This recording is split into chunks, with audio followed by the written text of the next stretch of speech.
హైదరాబాద్ లో కరోనా కలకలం రేపుతోంది. ఉస్మానియా ఆసుపత్రిలో కరోనాతో వ్యక్తి మృతి చెందాడు. ఊపిరితిత్తుల సంబంధిత వ్యాధితో ఓ రోగి ఉస్మానియాలో చికిత్స పొందుతుండగా సమస్య తీవ్రతరమైపోయింది. దీంతో రోగికి వైద్య పరీక్షలు చేయగా కరోనా నిర్ధారణ అయినట్లుగా డాక్టర్లు స్పష్టం చేశారు.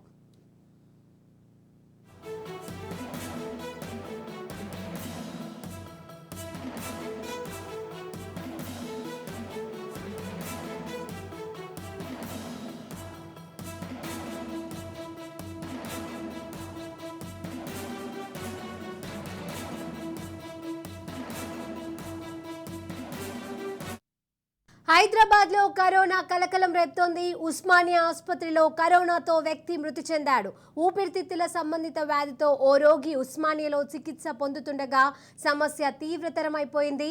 దీంతో రోగికి వైద్య పరీక్షలు చేయగా కరోనా నిర్ధారణ అయినట్లుగా డాక్టర్లు స్పష్టం చేశారు.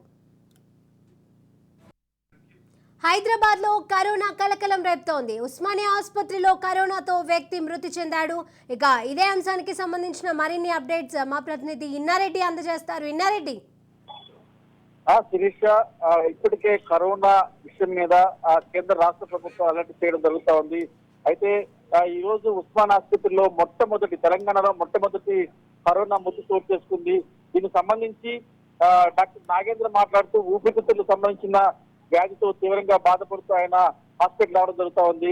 అయితే ఆ సమస్య తీవ్రతరం కావడంతో ఆయన మృతి చెందని చెప్పేసి కూడా ఉస్మానియా ఆసుపత్రి సూపరింటెండెంట్ నాగేంద్ర చెప్పారు. అయితే రోగి చేసిన వైద్య పరీక్షల్లో కరోనా కూడా ఉన్నట్టు కూడా తెలియని నేపథ్యంలో కరోనా ఎఫెక్ట్ అనేది ఆయన ఊపిరితిత్తుల సమస్య తీవ్రతరం కావడానికి దోహదమై ఆయన చనిపోయాడని చెప్పేసి తెలుస్తోంది. మొత్తం మీద కరోనాకు సంబంధించిన మొట్టమొదటి డెత్ రావడంతో ప్రభుత్వం అలర్ట్ అయి అన్ని హాస్పిటల్స్ లో కూడా ప్రత్యేకమైన ట్రీట్మెంట్ ఏర్పాటు చేయాలి.